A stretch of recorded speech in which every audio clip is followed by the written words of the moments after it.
France தேசத்தைச் சேர்ந்த Nobel பரிசு பெற்ற அறிஞர் ரோலண்ட் என்கின்ற ஒரு அறிஞர் சொல்கின்றார், இவர் ஒரு சாதாரண இவருடைய எழுத்துக்களை வாசிக்கின்ற பொழுது எனக்குள்ளே மின்சாரம் பாய்கின்றது. எனவே இவருடைய எழுத்துக்கள் ஒரு சாதாரண எழுத்துக்கள் அல்ல என்று மிக அருமையாக சொல்கின்றார். மதம் பிடிக்காத மகான். ஒரு புது கவிதை ஒன்று என் நெஞ்சிக்குள் அடி ஆழத்தில் கிடந்து இருக்கின்றது. எப்பொழுதெல்லாம் கோயில் படி ஓசை என் செவிகளில் விழுகின்றதோ, எப்பொழுதெல்லாம் பூஜை புனஸ்காரங்களின் வாசனை என் நாசிகளை வருடிச் செல்கின்றதோ, எப்பொழுதெல்லாம் தேவாலயங்களின் மணி ஓசை என் காதுகளில் விழுகின்றதோ, எப்பொழுதெல்லாம் மசூதிகளின் தொழுகை என் காதுகளில் சிந்தைகளில் விழுகின்றதோ, அப்பொழுதெல்லாம் அந்த புது கவிதை எழுந்து வந்து என்னை உள்ளனவே குத்திவிட்டு மீண்டும் மறைந்து போகின்றது. மதம் பிடித்த யானைகள் வருகின்றது என்று மனிதர்கள் ஓடினார்கள், அது அந்த காலம். ஆனால் மதம் பிடித்த மனிதர்கள் வருகின்றார்கள் என்று யானைகள் ஓடுகின்றது, இது இந்த காலம் என்று மிக அருமையாக சொன்னார். மதம் பிடித்த மனிதர்கள் வருகின்றார்கள் என்று யானைகள் வருகின்றது என்று மனிதர்கள் ஓடினார்கள், அது அந்த காலம். மதம் பிடித்த மனிதர்கள் வருகின்றார்கள் என்று யானைகள் ஓடுகின்றது, இது இந்த காலம் என்று. ஆனால் இதைத்தான் 100 ஆண்டுகளுக்கு முன்பே நம்முடைய சுவாமி விவேகானந்தர் அவர்கள் சொன்னார், இறைவனை வெளியிலே தேடாதீர்கள், உனக்குள்ளே தேடிப்பாருங்கள் என்று சொன்னார். நானும் தேடிக்கொண்டே இருக்கின்றேன். நான் ஒரு உண்மையான இந்துவை தேடினேன், கிடைக்கப் பெற்றேன். நான் ஒரு உண்மையான கிறிஸ்தவனை தேடினேன், கிடைக்கப் பெற்றேன். நான் ஒரு உண்மையான முசல்மானை தேடினேன், கிடைக்கப் பெற்றேன். ஆனால் ஒரு உண்மையான மனிதரை மட்டும்தான் தேடிக்கொண்டிருக்கின்றேன், இன்னும் தேடுவேன், கிடைக்க இன்னும் பெறவில்லை. நிச்சயமாக எனக்கு கிட்டுவார் என்ற நம்பிக்கை எனக்கு இருக்கின்றது. இதை ஏன் சொல்கின்றேன் என்று சொன்னால், சுவாமி விவேகானந்தர் அவர்கள் மிக அருமையாக சொல்கின்றார், வேதம் படிக்க வேண்டாம், ஆனால் நீ வேதாந்தி ஆக முடியும் என்கின்ற ஒரு அருமையான கருத்தை இந்த உலகத்திற்கு அறிமுகப்படுத்தியவர் சுவாமி விவேகானந்தர் அவர்கள். ஏனென்றால் வாடிய பயிரை கண்ட பொழுதெல்லாம் வாடின வள்ளலாரை கொண்டது நம்முடைய இந்து மதம். ஒரு கன்னத்தில் அறைந்தால் மறு கன்னத்தை காட்ட சொன்ன இயேசுபிரானை கொண்டது கிறிஸ்தவ மதம். மக்களுக்காகவே வாழ்ந்து மாண்டு போன நபிகள் நாயகத்தை கொண்டது இஸ்லாம் மதம். எறும்புக்கும் தீங்கு செய்யாத புத்தனை கொண்டது பௌத்த மதம். ஆனால் இப்பொழுதுள்ள நிலைமைகளை நாம் எண்ணி பார்த்தோம் என்று சொன்னால் நிச்சயமாக ரத்த கண்ணீர் தான் வந்து கொண்டிருக்கின்றது. ஏனென்றால் பகவத்கீதையை படித்துக் கொண்டு பாவங்களை செய்து கொண்டிருக்கின்றார்கள், பைபிளை படித்துக் கொண்டு மற்றவரின் கன்னங்களை பதம் பார்த்துக் கொண்டிருக்கின்றார்கள், குர்ஆனை படித்துக் கொண்டு குண்டுகள் வைத்து கொலை நடுங்க செய்து கொண்டிருக்கின்றார்கள். இதனால்தான் இதை மட்டுமல்ல, இன்னும் ஒரு சில கதைகளை உங்களுக்கு நான் சொல்ல வேண்டும். ஏனென்றால் முருகப்பெருமானை கும்பிடுகின்றவர்கள் பிரச்சனை என்று வந்துவிட்டால் முருகப்பெருமானை மறந்து விடுகின்றார்கள். அவன் கையில் இருக்கின்ற சூலாயுதத்தை ஆயுதமாக ஏந்திக் கொள்கின்றார்கள். இயேசுபிரானை கும்பிடுகின்றவர்கள் பிரச்சனை என்று வந்துவிட்டால் இயேசுபிரானை மறந்து விடுகின்றார்கள், அவனுடைய சிலுவையை ஆயுதமாக்கிக் கொள்கின்றார்கள். நபிகள் நாயகத்தை கும்பிடுகின்றவர்கள் பிரச்சனை என்று வந்துவிட்டால் நபிகள் நாயகத்தை மறந்து விடுகின்றார்கள், அவனுடைய சின்னமான இளம்பிறையை ஆயுதமாக்கிக் கொள்கின்றார்கள். குருநானக்கை கும்பிடுகின்றவர்கள் பிரச்சனை என்று வந்துவிட்டால் அவரை மறந்து விடுகின்றார்கள், அவருடைய வாளை கையில் ஏந்திக் கொள்கின்றார்கள். புத்தனை வணங்குகின்றவர்கள் பிரச்சனை என்று வந்துவிட்டால் புத்தனை மறந்து விடுகின்றார்கள், அவருடைய போதி மரத்தை வெட்டி அடுத்தவர்களுக்காக பாடை செய்து கொண்டிருக்கின்றார்கள். இதுதான் இன்றைய காலத்திலே நடந்து கொண்டிருக்கின்றது. இதனை அறிந்துதான் சுவாமி அவர்கள் மிக அருமையாக சொன்னார், கடவுள் இருந்தால் அவரை நாம்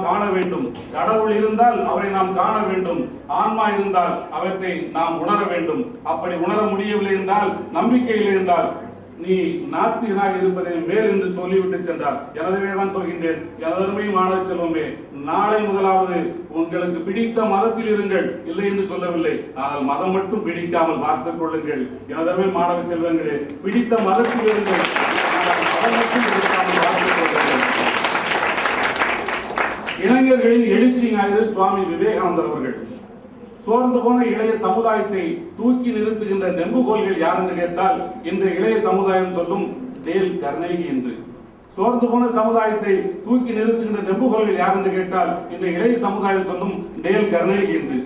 தாழ்வு மனப்பான்மை உள்ளவரை தாங்கி பிடிப்பவர் யார் என்று கேட்டால் இந்த இளைய சமுதாயம் சொல்லும் நெப்போலியன் ஹில் என்று.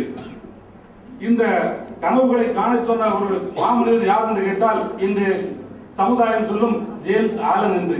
வெற்றிகளின் படிக்கட்டு எவை என்று கேட்டால் இந்த இளைய சமுதாயம் சொல்லும் உதயமூர்த்தியின் புத்தகங்கள் என்று. உழைத்து முன்னேற சொன்னவன் யார் என்று கேட்டால் இந்த இளைய சமுதாயம் சொல்லும் ஜிக் ஜிக்லர் என்று. இந்த உணர்வோடு உற்சாகத்தோடு ஊர்வலம் வர சொன்ன உத்தமர் யார் என்று கேட்டால் இந்த இளைய சமுதாயம் சொல்லும் பிரைன் ராசி என்று. ஆனால் நான் சொல்கின்றேன், இவர்களெல்லாம் சுவாமி விவேகானந்தரின் சுயசரியை அறியாத சூனியங்கள் என்றுதான் நான் சொல்வேன். இவர்களெல்லாம் சுவாமி விவேகானந்தர் அவர்களின் சுயசரிதை அறியாத சூனியங்கள் என்றுதான் இவைகளை நான் சொல்வேன். ஏனென்றால் கனவை உன்னிடம் விற்று காசு பார்க்கின்ற இந்த காரியக்காரர்கள் எல்லாம் எங்களின் ஞான சூரியனுக்கு முன்னால் அவர்கள் எல்லாம் ஒரு அகல் விளக்குகள் தான். ஏனென்றால் நீ எதை நினைக்கின்றாயோ அதுவாகவே ஆகின்றாய். உன்னிடம் வலிமை இருக்கின்றது என்று நினைத்தால் நீ வலிமை படைத்தவனாக மாறிக்கொண்டிருக்கிறாய் என்று நூற்றாண்டுகளுக்கு முன்பே இந்த உலகத்திற்கு சொல்லவன் எங்களுடைய ஞான சூரியன். நீ எதை சிந்தித்து நான் வல்லவன் என்று நினைக்கின்றாயோ, என்னால் எதையும் சாதிக்க முடியும் என்று சொன்னால் உனக்கு முன்னால் பாம்பின் விஷம் கூட சக்தியற்றதாக போய்விடும் என்று புரட்சி துறவி விவேகானந்தர் அவர்கள் மிக அருமையாக சொல்கின்றார். அதனால்தான் தேசத்தை புனரமைப்பதற்காக இளைஞர்களுக்கு பள்ளி எழுச்சி பாடல்கள் பாடினார். இரும்பு போன்ற எலும்புகளையும் எஃகு போன்ற நரம்புகளையும் உடைய 100 இளைஞர்களை கேட்டார். தனக்கும் தன்னுடைய குடும்பத்திற்கும் வளமைப்படுத்துவதற்காக அல்ல, இருண்டு போன இந்தியாவை அவர் தூக்கி நிறுத்த வேண்டும் என்கின்ற ஆசையின் காரணமாகத்தான் அந்த ஒரு அறைகூவலை அவர் வெளியிட்டார். அது மட்டுமல்ல, எனவேதான் சொல்கின்றேன், எனதருமை மாணவ சமுதாயமே, அகல் விளக்குகளின் வெளிச்சத்தில் உன்னை நீ தரிசிக்க நினைக்காதே. அகல் விளக்குகளின் வெளிச்சத்தில் உன்னை நீ தரிசிக்க நினைக்காதே. ஞான சூரியனின் ஒளியில் உன்னை நீயே உற்றுப்பார். நிச்சயமாக உன்னுடைய பலம் எதுவென்று உனக்கு தெரியும். ஞான சூரியனின் வெளிச்சத்தில் உன்னை நீயே உற்றுப்பார். நிச்சயமாக உன்னுடைய பலம் எதுவென்று உனக்கு தெரியும். வீரத்துறைவி விவேகானந்தர் ஏன் சொல்கின்றோம் என்று சொன்னால், காவி உடையும் கட்டை முடியும் வலிமையற்றவர்களின் வாசஸ்தலம் என்கின்ற ஒரு வழக்கத்தை அடித்தொழித்தவர் சுவாமி விவேகானந்தர் அவர்கள். ஏனென்றால் நாக்கையும் நரம்பையும் மட்டுமே நம்பி வாழ்கின்ற மதவாதிகளுக்கு மத்தியிலே ஆன்ம பலத்தையும் அறிவு பலத்தையும் ஆன்மீக பலத்தையும் நம்பி வாழ்ந்தவர் சுவாமி விவேகானந்தர் அவர்கள். சொல்லில் மட்டுமல்ல, செயலிலுமே அவர் வீர துறவியாகத்தான் வாழ்ந்து கண்டார். ஏனென்றால் ஒரு மரத்திலே பூதம் இருக்கின்றது சொன்ன பொழுது, சிறுவனாக இருக்கின்ற பொழுது எங்களுடைய வீர துறவி அவர்களை பார்த்து எக்காலம் விட்டு சிரித்தார். அது மட்டுமல்ல, கொட்டமடித்து திரிந்த ஒரு முரட்டு குதிரையை கொட்டடிக்கு இழுத்து வந்த பெருமை எங்கள் வீர துறவிக்கு உண்டு. அது மட்டுமல்ல, மேக்ஸ் முல்லரின் மனைவி குமாரி முல்லரை நோக்கி ஒரு காளை காற்றளவில் பறந்து வருகின்ற பொழுது அந்த காளையை கண்களால் அடக்கிய பெருமை, கண்களால் அடக்கிய ஜல்லிக்கட்டு வீரர் தான் எங்களுடைய வீர துறவி விவேகானந்தர் அவர்கள். காசி நகரமதில் அவரை குரங்கு கூட்டம் விரட்டிய பொழுது அந்த குரங்கு கூட்டத்தை எதிர்த்து நின்று கொலை நடுங்க செய்தவர் தான் எங்கள் வீரத்துறவி விவேகானந்தர் அவர்கள். இவைகள் எல்லாம் ஏன் சொல்கின்றேன் என்றால், மனபலம் இருந்தால் மரண பயம் இல்லை என்கின்ற சொல்லை சொல்லால் மட்டுமல்ல செயலாலும் செய்து காட்டியவர் எங்களுடைய வீரத்துறவி விவேகானந்தர் அவர்கள் தான். எனவே தான் சொல்கின்றேன், எனதருமை மாணவ சமுதாயமே, தோல்விகள் வருகின்ற பொழுது துவண்டு போகாதீர்கள். தோல்விகள் வருகின்ற பொழுது அவைகளை எதிர்த்து நிற்க பழகிக் கொள்ளுங்கள். சுவாமி விவேகானந்தர் அவர்கள் மிக அருமையாக சொல்வார். ஒரு இடத்தில் சொல்வார், when I asked God for strength, he gave me the difficult situation to face என்று. அதாவது கடவுளிடம் நான் வலிமையை கேட்ட பொழுது அவன் கஷ்டமான சூழ்நிலைகளை கொடுத்தான், அவைகளை சந்தி என்று. எத்தனை அருமையான வரிகள். எனவேதான் சொல்கின்றேன், இன்னும் 2 நிமிஷம் முடிக்கிறது சேவை. எனவேதான் சொல்கின்றேன், எனதருமை மாணவ சமுதாயமே, தோல்விகளை கண்டு தோழாதீர்கள், அவைகளை எதிர்த்து நிற்க பழகிக் கொள்ளுங்கள்.